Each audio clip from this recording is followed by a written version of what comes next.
स्वागत है दोस्तों आपके अपने चैनल ऑन स्टडी क्लास पर। मैं आज आप लोगों को इकोनॉमिक्स ऑनर्स का पेपर 7 बताने वाला हूं, जिसमें आपको मैं बताऊंगा प्राथमिक समंक से आप क्या समझते हैं। यानी कि समंक के बारे में पहले हम लोग जानेंगे और उसके प्राथमिक और द्वितीय इस सब के बारे में भी हम लोग जानेंगे। तो देखिए, सबसे पहले आपको बता दूं कि समंक किसको कहते हैं। तो समंक ऐसा शब्द है जिसको सुन करके आप लोगों को लगता होगा कि हम तो कभी इससे मिले ही नहीं है, बट ऐसी कोई बात नहीं है। समंक का अगर अर्थ नहीं जानते, अगर जानते तो बहुत अच्छा, अगर नहीं जानते तो आज जान लीजिए। इसका बहुत ही नाता जुड़ा हुआ है सब लोगों के साथ। समंक का मतलब होता है डाटा। डाटा मतलब समझ गए ना, डेटा जो होता है, जो भी डेटा है कहीं ना कहीं से लाते हैं वही समंक कहलाता है। हिंदी उसका समंक होता है, इंग्लिश इसका डाटा होता है। डाटा का कहने का मतलब कोई चीज़ का जब भी आप कुछ भी करते हैं तो डाटा कलेक्ट करते हैं, उसके पश्चात ही कोई कार्य करते हैं। ठीक, जैसे कि मैं ये वीडियो अपलोड कर रहा हूँ तो इससे पहले मैं क्या किया होऊंगा, डाटा को कलेक्ट किया होगा कि मतलब कौन सा क्या ले, किसको ले, इस सब का मतलब जो व्यवस्था करते हैं उसी को। परंतु ये समंक जो है जिसमें सिर्फ डाटा ही होगा, ऐसा डाटा जिसको अनुमान या लिखा जाएगा। ठीक है, अनुमान लगा सकते हैं बहुत अच्छे तरीके से और जिसको लिख सकते हैं। ठीक है, तो समंक समझ गए, डाटा। तो इसमें हम लोग जानेंगे कि प्राथमिक और द्वितीय है ना, उसके बारे में अंतर भी समझ लेंगे। तो देखते हैं कि क्या है। तो आप लोगों को सुनना है ध्यान से, क्लियर। अनुसंधान के लिए आयोजन कर लेने के बाद किसी सांख्यिकी को समंकों का संकलन करना होता है। क्या करना होता है? समंकों का संकलन करना होता है। समझ गए? क्या समझे कि अगर हमको सांख्यिकी यानी कि अनुमान अगर कोई चीज का लगाना है, एवरेज निकालना है, तो हमको क्या करना होगा? सबसे पहले उस डाटा को संकलन यानी इकट्ठा करना होगा। क्लियर? समंकों का संकलन करना अनुसंधान की वास्तविक कार्यवाही का प्रथम चरण होता है। सबसे पहला काम क्या होगा? कोई भी जैसे कि सांख्यिकी निकालना है हमको, तो हम सबसे पहले क्या करेंगे? डाटा को कलेक्ट करेंगे। और डाटा को कलेक्ट करना ही अनुसंधान जो भी संस्था है, चाहे कोई भी, जिसमें आप भी आ सकते हैं चाहे कोई भी आ सकता है, अनुसंधान इसमें नाम दिया हुआ है ना, उसकी वास्तविक जो कार्य होता है, मेन जो कार्य होता है वो क्या होता है? डाटा को कलेक्ट करना। ठीक, तो संकलित समंकों का शुद्धता एवं पर्याप्त पर भी आगामी विश्लेषण एवं निर्वाचन के परिणाम निर्भर करते हैं। उसी डाटा पर, उसी डाटा के शुद्धता पर क्या निर्भर करता है? आपकी जो भी कार्य कर रहे हैं उसका रिजल्ट। ठीक, समंकों के संकलन में विश्लेषण विशेष योग्यता, अनुभव एवं सावधानी की आवश्यकता है। अगर जिस समय हम डाटा कलेक्ट कर रहे हैं उस समय बहुत सावधानी लेनी होगी कि कौन सा सामान खरीदे। अब जैसे कि आपको कोई चीज़ बनाना है और उसमें अगर आपको नॉलेज नहीं है तो कोई सामान एक्स्ट्रा भी खरीद सकते हैं, कोई सामान छूट भी सकता है। तो इसलिए उसका नॉलेज भी होना, योग्यता यानी कि उसके अंदर योग्य होना चाहिए कि वो कैसा डाटा हो। ठीक है ना, और इसको सावधानी पूर्वक से इकट्ठा करें। क्लियर? तो समंक के प्रकार यानी डाटा कितने प्रकार के होंगे उसके बारे में जानेंगे। तो समंक, प्राथमिक समंक, आप समझ रहेंगे कि प्राथमिक लिखा हुआ है इसका मतलब प्राइमरी यानी कि प्रथम। तो ये पहली बार जो डाटा हम लोग जो इलेक्ट करेंगे, कलेक्ट करेंगे और उसको जो बनाएंगे, डाटा जो तैयार होगा उसी को हम कहेंगे प्राथमिक। ठीक है ना, तो इसमें देखते हैं कि क्या है ना। प्राथमिक समंक वे होते हैं जिनको अनुसंधानकर्ता द्वारा पहली बार अपने अनुसंधान के उद्देश्य से एकत्र करता है। क्लियर? ये समंक मौलिक होते हैं जिन्हें पहले कभी एकत्र नहीं किया गया होता है। एक प्रकार से ये समंक कच्चे माल की तरह होती है। उदाहरण के लिए मोदी नगर की स्टील फैक्ट्री के कर्मचारियों का आवास समस्या का अध्ययन करने के लिए यह प्रत्यक्ष जाकर बिल्कुल नए सिरे से सूचनाएं प्राप्त की जाए तो प्राप्त समंक प्राथमिक समंक होंगे। ये क्या चीज़ का डाटा है? फैक्ट्री में जो कर्मचारी रह रहे हैं उसकी आवास यानी कि रहने की समस्या अगर हम लोग पता करते हैं, अध्ययन करते हैं, तो ये कौन सा डाटा हो गया? प्राथमिक डाटा हो गया कि वहाँ पर ये क्या नहीं है, तो वहाँ पर रहने के लिए कर्मचारी का घर नहीं है, अच्छे से नहीं रह पा रहे हैं। ये क्या हो गया? प्राथमिक डाटा हो गया। द्वितीय डाटा क्या है? तो द्वितीय डाटा का मतलब होता है, जैसा कि नाम से ही स्पष्ट है कि द्वितीय समंक वे है जो पहली बार एकत्र एवं प्रयोग नहीं किए जाते हैं। इन्हें अनुसंधानकर्ता नए सिरों से संकलित नहीं करता, बल्कि पहले से ही किसी अनुसंधानकर्ता द्वारा संकलित किए गए हैं। समझ लीजिए कि पहले से कोई किया हुआ है, जैसे कि ये मान लीजिए कि ये स्टील कंपनी, जैसे उदाहरण दिया, और उसी पर हम लोग आगे जाएंगे नहीं, फैक्ट्री में सीधे समझ जाएंगे कि हाँ ऐसे ऐसे प्रॉब्लम है ना, तो ये हो जाएगा द्वितीय संकलन। हाँ, तो बल्कि पहले से ही किए गए हो समंकों का वह प्रयोग करता है। यही कारण है कि उन्हें प्रयोग करते समय पहले अपने उद्देशानुसार बनाया जाता है एवं अत्यंत सावधानियां बरतनी पड़ती है। उदाहरण के लिए उपरोक्त वर्णित उदाहरण में है, जैसे ऊपर वाला है वो उदाहरण में है, अनुसंधानकर्ता श्रमिकों से संबंधित सूचनाएं किसी स्थानीय मैगजीन या अखबार से प्राप्त कर ले और प्रयोग कर ले तो ये द्वितीय समंक कहलाते हैं। यानी कि अखबार से अगर हम लोग प्राप्त कर ले तो हमको क्या करना होगा, वहां जाना नहीं होगा, हमको पता चल गया किसके माध्यम से, वहां पर जो भी गए होंगे मीडिया वाला, उसके माध्यम से हमको क्या पता चला कि वहां के फैक्ट्री के कर्मचारी को आवास की समस्या है। तो वो जो हमको प्राप्त हुआ डाटा वो किस दूसरे स्टेप में प्राप्त हुआ, इसलिए इसको हम लोग द्वितीय समंक कहेंगे। क्लियर। अगला जो है प्राथमिक एवं द्वितीय समंक में अंतर क्या है, तो इसको देखते हैं। प्राथमिक एवं द्वितीय समंकों में निम्नलिखित अंतर है। परिभाषा, सबसे पहले प्राथमिक समंक प्रथम बार एकत्र किए जाते हैं, जबकि द्वितीय समंक पहले से ही किसी अन्य अनुसंधानकर्ता द्वारा एकत्र किए जा चुके होते हैं। तो ये हो गया डिफिनीशन के हिसाब से।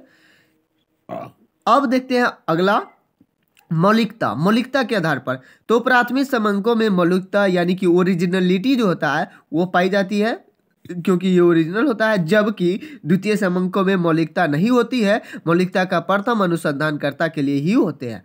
यानी कि जैसे कि आप लोग वो जो मीडिया वाला गए वहां पर देखे कि क्या समस्या है, तो आप समझ गए कि समस्या है, तो उसमें मीडिया वाला क्या होंगे कि चढ़ा बढ़ा कर इधर उधर करके कुछ बोल देंगे, तो क्या उसकी मौलिक यानी ओरिजिनल बात नहीं ना हुआ। बात समझ रहा है। आप अगर खुद दे देखते तो वो ओरिजिनल बात होता। तो वही बात है। सरलता के हिसाब से देखते हैं कि कौन सरल है ना। तो प्राथमिक समंकों का संकलन एक कठिन कार्य है, क्योंकि इसमें आप स्वयं जा रहे हैं ना, जिसमें अपेक्षित अधिक धन, श्रम एवं समय लगता है।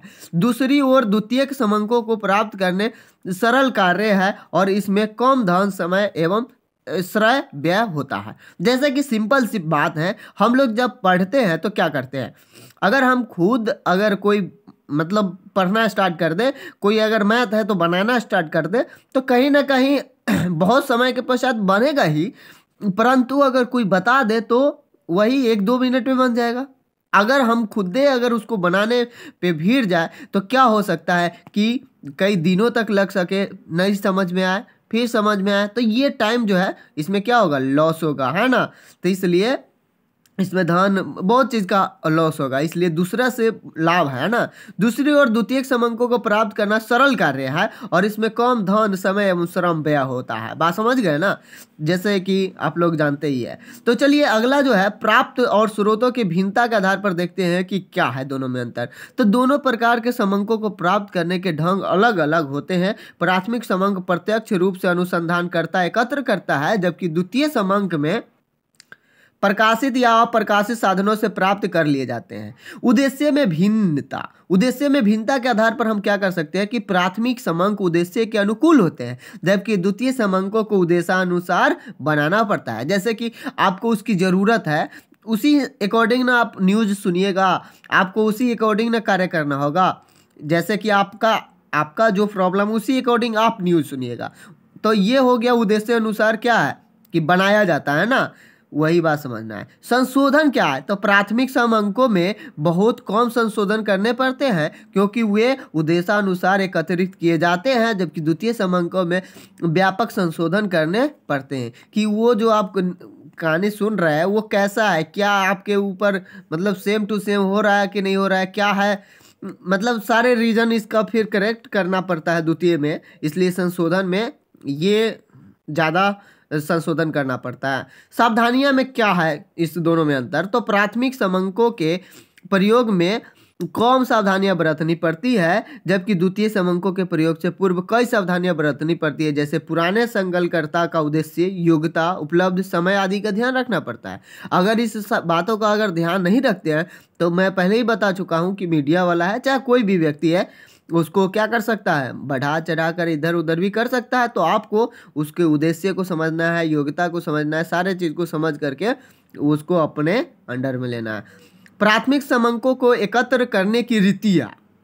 तो प्राथमिक समंक को कैसे हम एकत्र करते हैं, वो रीति क्या है? तो प्राथमिक समंकों को एकत्र करने की निम्नलिखित रीतियाँ है। प्रत्यक्ष व्यक्तिगत अनुसंधान, यानी कि एकदम प्रत्यक्ष। तो इस विधि द्वारा समंक एकत्र करने में अनुसंधानकर्ता के स्वयं का निरीक्षण, संपर्क स्थापना तथा अनुभव का विशेष स्थान होता है, क्योंकि प्रत्यक्ष व्यक्तिगत अनुसंधान के अंतर्गत अनुसंधानकर्ता जिसे सूचना प्राप्त करनी होती है उनसे स्वयं संपर्क स्थापित करना होता है। गुण क्या है? एकत्रित समंक सजातीय तथा एक रूप होते हैं। अनुसंधान में गोपनीयता रखी जा सकती है। उच्च स्तरीय परिणाम प्राप्त होते हैं। यह लोचदार विधि होती है क्योंकि इसमें समंक एकत्र करते समय आवश्यकता अनुसार प्रश्नों में हेर फेर की जा सकती है। मौलिक समंक प्राप्त होते हैं। चूंकि अनुसंधानकर्ता स्वयं समंक एकत्रित करता है अतः यह व्यर्थ के खर्च नहीं होने देता है और न्यूनतम व्यय पर समंक एकत्र करता है। दोष क्या है? तो बड़े क्षेत्र के लिए अनुपयुक्त है। पक्षपात की संभावना सदैव बनी रहती है क्योंकि अनुसंधानकर्ता स्वयं आंकड़े एकत्रित करता है, समय बहुत व्यय होता है। उपयोग क्या है? यह विधि उन्हीं दशाओं के लिए उपयुक्त है जहां समस्या की जटिलता के कारण अनुसंधानकर्ता को व्यक्तिगत अनुभव या परीक्षण की आवश्यकता हो। सावधानी क्या बरतनी है? इसे अपनाते समय अनुसंधानकर्ता को प्रवीण यानी कि तेज होना जरूरी है, व्यवहार कुशल तथा परिश्रमी होना चाहिए तथा उसके पास प्रश्नों की संख्या अधिक नहीं होनी चाहिए। वो उसे समस्या के क्षेत्र के रीति रिवाज की भाषा संबंधी भाषाओं का विशेषताओं का पूर्ण ज्ञान हो, तभी इस विधि से शुद्ध एवं मौलिक समंक प्राप्त करेंगे। अप्रत्यक्ष मौलिक अनुसंधान क्या है? तो इसमें अनुसंधानकर्ता समस्याओं के सीधा संबंध रखने वाले व्यक्तियों से सूचना प्राप्त करता है। सरकार द्वारा नियुक्त जांच कमेटी व आयोग द्वारा सूचना एकत्र करने में इसका उपयोग किया जाता है, क्योंकि आयोग द्वारा ऐसे लोगों का प्रश्न पूछने के लिए चयन किया जाता है जो अप्रत्यक्ष रूप से घटना से संबंधित होते हैं। गुण क्या है? जो व्यक्तिगत पक्षपात की संभावना नहीं होती है। विस्तृत क्षेत्र के अनुसंधान के लिए एकमात्र उपयुक्त विधि है कौन? अप्रत्यक्ष मौलिक अनुसंधान। इसके द्वारा अनुसंधान में पक्षपात की संभावना कम रहती है। अनुसंधानकर्ता को सुविधा का लाभ भी प्राप्त होता है। दोष इसका क्या है? अप्रत्यक्ष मौलिक अनुसंधान का तो सूचना देने वालों को सूचना देने में कोई रुचि नहीं होती है, अतः प्राय सूचनाएं लापरवाही तथा बिना इच्छा के दी जाती है। सूचना देने वालों का पक्षपात किए जाने की संभावना बनी रहती है। परिणाम उच्च स्तर की शुद्धता लिए हुए नहीं होते हैं क्योंकि सूचना अप्रत्यक्ष रूप से प्रभावित व्यक्तियों से प्राप्त की जाती है। उपयोगिता क्या है इसका? तो यह विधि उस समय उपयुक्त रहती है जबकि संबंधित व्यक्ति सूचना न देना चाहते हो तथा यह विस्तृत हो अथवा संबंधित व्यक्तियों से पक्षपात की आशंका हो। सावधानी इसमें क्या बरतना है? इस विधि का प्रयोग करते समय अनुसंधानकर्ता को धैर्य, विनम्रता व चतुराई से काम लेना चाहिए तथा ऐसी साक्षियों से ही सूचना प्राप्त करने का प्रयास करना चाहिए जो कि इस समस्या के बारे में पूर्ण जानकारी रखते हो तथा के साथ साथ साक्षियों की संख्या भी पर्याप्त होनी चाहिए। यह नहीं कि एक आदमी का सुन ले बस हो गया। स्थानीय स्रोतों या संवाददाताओं द्वारा सूचना प्राप्ति। तो अगला जो है वह है, इसमें क्या करेंगे कि इसमें अनुसंधानकर्ता स्वयं आंकड़े एकत्रित नहीं करता बल्कि समस्या के क्षेत्र के विभिन्न भागों में वहां के स्थानीय प्रतिनिधियों या संवाददाताओं के नियुक्ति समंकों को एकत्र करने के लिए कर देता है। सूचना एकत्र करने की विधि का निर्णय प्राय संवाददाताओं या प्रतिनिधियों पर ही छोड़ दिया जाता है। गुण इसका क्या हो सकता है? यह सस्ती तथा कम समय में काम संपन्न करने वाली विधि है। इसका प्रयोग दूर दूर के स्थानों से सूचनाएं मंगवाने के लिए किया जाता है। इसका दोष क्या हो सकता है? तो समंक प्राय शुद्धता की कमी के लिए हुई होते हैं, उनमें एक रूपता का अभाव पाया जाता है। इसके द्वारा एकत्र सूचनाएं प्राप्त प्राय संवाददाताओं के पूर्व धारणाओं पर आधारित होने के कारण पक्षपात होती है। तो सॉरी, इस लाइट कट गया है तो थोड़ा सा दिक्कत होगा। तो देखते हैं उपयोगिता। इसका प्रयोग प्रायः समाचार पत्रों तथा पत्रिकाओं वाले करते हैं। सरकार द्वारा भी मंडियों से मूल्य तथा सफल का उत्पादन आदि ज्ञात करने में किया जाता है। यह प्रणाली उन दशाओं में विशेष लाभदायक है जहां बहुत अधिक शुद्धता की आवश्यकता न हो और केवल लगभग यह सन्निकट परिणामों की आवश्यकता हो।